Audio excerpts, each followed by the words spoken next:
रानू और टुन्नू गरीब थे। उनका सपना था अपना घर बनाने का। वे नदी किनारे अच्छी मिट्टी ढूंढ रहे थे। रानो, ये चिकनी मिट्टी है। इससे बना घर सर्दियों में बहुत गर्म रहेगा और गर्मियों में ठंडा। हमारे बच्चे इसमें महफूज रहेंगे। पर टुन्नू जी, छत के लिए लकड़ी कहाँ से आएगी? हमारे पास तो फूटी कोड़ी नहीं है। जब रानू और टुन्नू हवेली पहुँचे तो उन्होंने एक भयानक नज़ारा देखा। ठाकुर का गुर्गा शेरू कौवा एक बूढ़े कबूतर को घसीटते हुए ला रहा था। कबूतर खून से लथपथ था। मालिक, रहम कर दो। मेरी फसल ओले पड़ने से बर्बाद हो गई। मैं अगली बार दुगना ब्याज दे दूंगा। बस मुझे छोड़ दो। ठाकुर की डिक्शनरी में रहम शब्द नहीं है। शेरू, इसने पैसे नहीं दिए। इसके पंख नोच लो ताकि ये जिंदगी भर कीड़े की तरह रेंगता रहे। जी मालिक। शेरू ने बेरहमी से कबूतर को लात मारी और उसे कोने में ले जाकर पीटने लगा।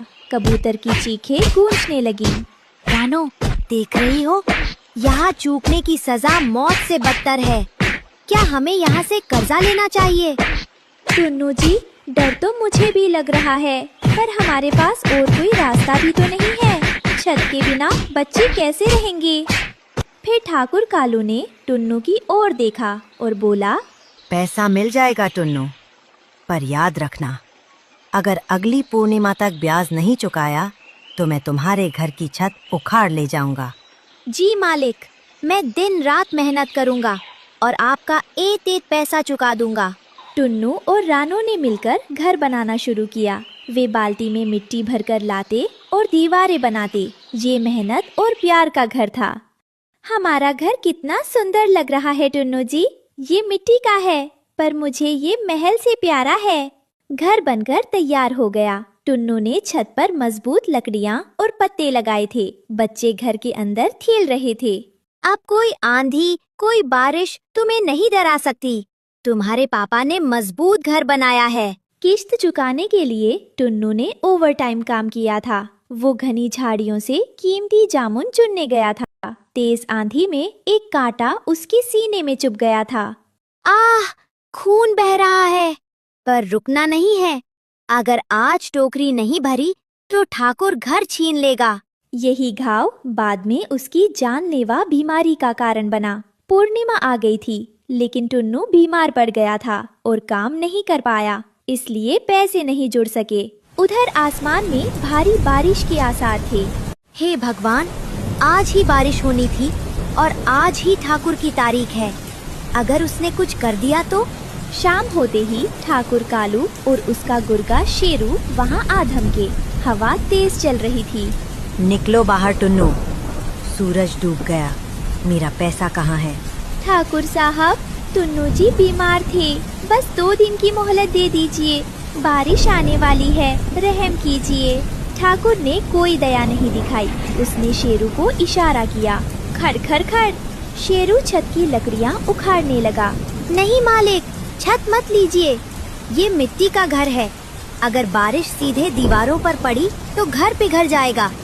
मेरे बच्चे दब जाएंगे। तो मैं क्या करूं? मेरा पैसा नहीं तो तेरी छत नहीं। ठाकुर छत ले गया।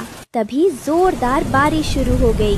छप छप छप पानी की मोटी बूंदें सीधे घर के अंदर गिरने लगीं। हे भगवान, ये तूने क्या किया? ठाकुर तो सिर्फ लकड़ी ले गया, पर तू तो हमारी नींव ही ले रहा है। टुन्नू जी, देखिए, अगर ये पानी नहीं रुका तो हमारा घर हम सबकी कब्र बन जाएगा। जल्दी बच्चों को बचाओ।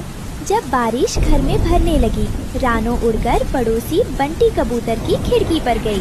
अंदर रोशनी थी और सूखा था। काका, दरवाजा खोलो, मेरे बच्चे डूब रहे हैं। बस एक प्लास्टिक की पन्नी दे दो, मैं दीवार ढक दूंगी। भाग जा रानो। अगर मैंने ठाकुर के दुश्मन की मदद की तो वो मेरा पक्का घर भी तोड़ देगा। अपनी मुसीबत अपने पास रखो। पक्के घर वालों ने कच्चे घर वालों को मरने के लिए छोड़ दिया। बच्चे डर के मारे एक कोने में दुबक गए। रानो ने देखा कि पानी के कारण घर की मुख्य दीवार गलने लगी है और झुक रही है। टुन्नू जी, दीवार गिर रही है। अगर ये गिरी तो पूरा घर बच्चों पर आ गिरेगा। टुन्नू तुरंत बाहर भागा। उसने देखा दीवार बाहर की तरफ गिर रही है। उसने अपनी पीठ दीवार से लगा दी और अपने पैरों को कीचड़ में जमा लिया। मैं इसे गिरने नहीं दूंगा रानो, तुम बच्चों को संभालो। जब तक बारिश नहीं रुकती मैं यहाँ से नहीं हटूंगा। ये दीवार नहीं, मेरी जिम्मेदारी है। पूरी रात बारिश होती रही। ऊपर से ठंडा पानी टुन्नू पर गिरता रहा। उसकी शरीर की गर्मी खत्म हो रही थी, लेकिन वो दीवार को धक्का देकर खड़ा रहा। धीरे धीरे गीली मिट्टी उसके शरीर पर चिपकने लगी और वो खुद दीवार का हिस्सा बनने लगा। बस थोड़ी देर और टुन्नू, बच्चों को कुछ नहीं होना चाहिए। धीरे धीरे उसकी सांसें थम गई, पर शरीर नहीं हटा। सुबह बारिश रुकने के बाद रानो बाहर आई। घर बच गया था। दीवार खड़ी थी, लेकिन जब वो पीछे गई तो हाँ! चीख पड़ी। टुन्नू दीवार को थामे थामे वही जम गया था। उसका आधा शरीर कीचड़ और मिट्टी में धंस चुका था। वो अब इंसान नहीं, उस घर की सबसे मजबूत ईंट बन चुका था। लोग कहते हैं मिट्टी का घर कमजोर होता है। उन्हें क्या पता, इसमें एक पिता की जान मिली हो तो ये पत्थर से भी मजबूत हो जाता है। टुन्नू की मौत के बाद ठाकुर का मुनीम गिद्ध वहां मुआयना करने आया। उसने दीवार को मजबूत खड़ा देखा।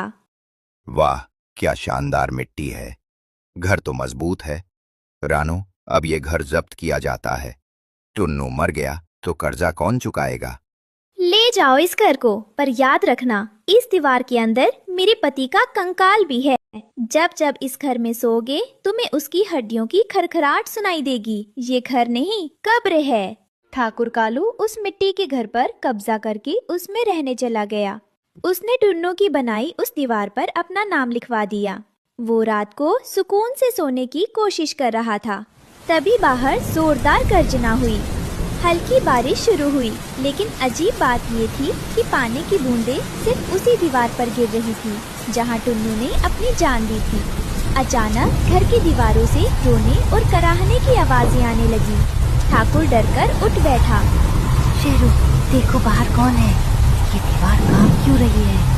जैसे ही ठाकुर ने उस दीवार को छुआ, उसे ऐसा लगा जैसे किसी ने उसका पंख पकड़ लिया हो। मिट्टी के अंदर से टुन्नू की ठंडी और भारी आवाज गूंजी।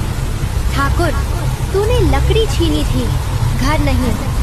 इस घर की मिट्टी में मेरा खून है और ये मिट्टी गद्दारों को पनाह नहीं देती।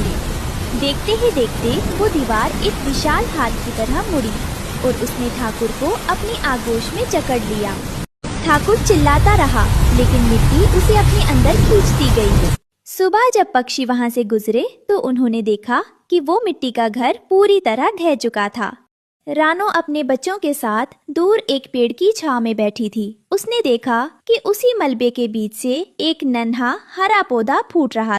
देखो बच्चों, तुम्हारे पापा आज भी हमें रास्ता दिखा रहे हैं। वो मिट्टी में मिलकर भी खत्म नहीं हुए, बल्कि उन्होंने उस जुल्म को ही दफन कर दिया जिसने हमारा घर छीना था। उस दिन के बाद उस जगह पर जो भी कोई जालिम पैर रखता, मिट्टी उसके बोझ से धंसने लगती। लोग कहने लगे कि ये केवल मिट्टी नहीं है, ये एक पिता का कवच है जो अपनी आखिरी सांस के बाद भी अपने परिवार की गरिमा की रक्षा कर रहा है। इस कहानी से हमें सीख मिलती है कि पिता वो नींव है जो परिवार को बचाने के लिए खुद को मिट्टी में मिला देता है।